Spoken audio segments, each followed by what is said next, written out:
যার লাইভ আমার সামনে আসে আমি তাদের লাইভে যাই। বুঝছেন? কেন যাই? সবাই একটু আশায় থাকে যে আমার লাইভে আসবে। উনাকে আমি বন্ধু করলাম। হ্যাঁ? উনি আমার একটা ভিডিওতে সাপোর্ট রাখবে, একটা কমেন্ট রাখবে, আমার ভিডিওটা দেখবো বা আমার লাইভে একটু আসবো, ৫ মিনিট সময় দিব।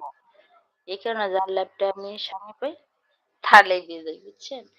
আর যখন যাব না লাইভে তখন কারো লাইভে যাব না। সবার লাইভ বন্ধ করে দেব একবারে টোটালে। শুধু ভিডিও আপলোড দেব। হ্যাঁ, আর বেশি দিন মনে হয় নাই। আমি লাইভে নিজে যেহেতু লাইভ করি না, এমনিতে কারো লাইভে মনে হয় বেশি একটা যাবো না। আস্তে, আস্তে ছেড়ে দেব। কারণ সমস্যা হয়। এত সময় দিতে গেলে অনেক ইয়ে বুঝছেন? অনেক কিছু শোনা লাগে। আমারও ওটা দিয়ে তোমাকে লাইভ দিয়েছি। হুম। হ্যাঁ, আমি দেখছি তো। আমি দেখছি। ওটা দিয়ে লাইক দিয়েছিল আপনার কমেন্ট আমি পাইছি সমস্যা নেই আমি পাইছি জানি। আর একটি কথা মনে পড়ে গেল আমি যেদিন তার লাইভে যুক্ত হয়েছিলাম আমি যদি তোমার লাইভে আসি এবং নিয়মিত থাকি তাহলে কোনো কারণে আমি লাইভ থেকে বাইরে হয়ে গেলে তুমি এবার চেষ্টা করেও আমাকে ছেড়ে ফেলবে না। মানে যেদিন তার লাইভে যুক্ত হয়েছিলাম আমি যদি তোমার লাইভে আসি এবং নিয়মিত থাকি তাহলে কোনো কারণে আমি লাইভ থেকে বাহির হয়ে গেলে তুমি হাজারবার চেষ্টা করেও আমাকে ছেড়ে পারবে না।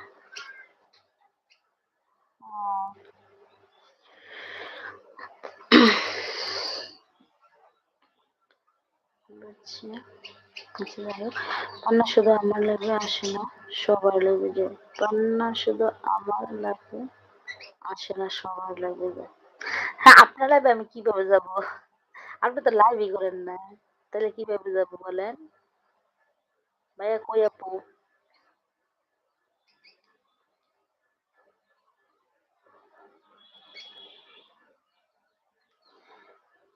আপনি তো লাইভই করেন না। তাহলে কিভাবে যাই আমি বলেন? আপু আপনি আমার লাইভেও আসেন না। হায় আল্লাহ আমার আইডি একটা কয়জনের লাইভে যাবো আমি আল্লাহ। এই হচ্ছে একটা সমস্যা বুঝছেন একজনের লাইভে যাইলে হ্যাঁ আরেকজন এসে বলে হ্যাঁ আপনি আমার লাইভে আসলেন না কিন্তু আমি আমি আমার আইডি একটা আমি কয়জনকে সময় দিতে পারি বলেন? না আসতেছে শাহিন ভাইয়া। ভাইয়ের কি কাজ শেষ হয় নাই? মনির ভাইয়ের কাজ শেষ হয় নাই আপনার? বলো আসি বলতেছে বলো। না ওই একটা গজল রিকোয়েস্ট ছিল বুঝছেন এখন গজলটা যদি গাই তাহলে অন্য মানুষ আবার কিছু ভাববে কিনা এই জন্য বলতেছি না না আসসালামু না তুমি আলাইকুম কথা ভাইয়া। কও, এখানে আমি মিউট করে রাখছি সমস্যা নেই।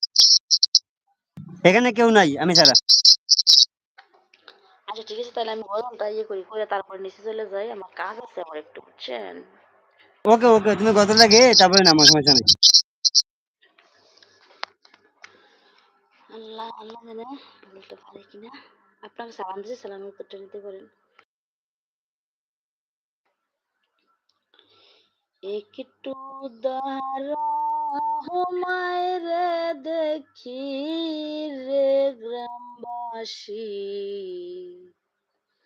একটু দাঁড়াও মায়েরে দেখি নয়ন বইরা মায়েরে দেখি ও গ্রামবাসী একটু দাঁড়াও মায়েরে দেখি সাদা কাপড় পরাইয়া খাটে মায়েরে শুয়াইয়া সাদা কাপড় পরাইয়া খাটে মায়েরে শুয়াইয়া মায়েরে তোমরা কই যাইতেছ লইয়া রে গ্রামবাসী একটু দাঁড়াও মায়েরে দেখি নয়ন বইরা মায়েরে দেখি রে গ্রামবাসী